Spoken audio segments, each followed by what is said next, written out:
ये तीसरा हमारा बाथरूम है। अनकरीब इसकी फिनिशिंग का काम शुरू हो जाएगा। ये सामने कमोड सीट का पॉइंट,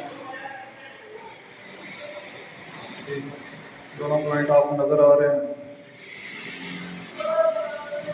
तो सामने पॉइंट है फ्लश टैंकी वाला, सीट की एडजस्टमेंट मुकम्मल होती है। ये पॉइंट है डबल,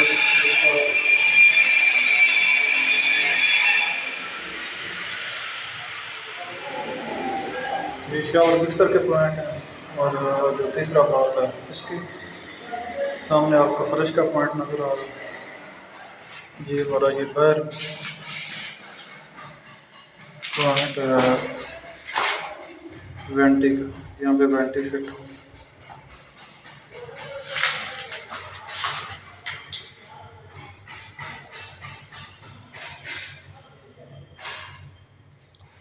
और आपको सारे बात का व्यू दिखा दूँ।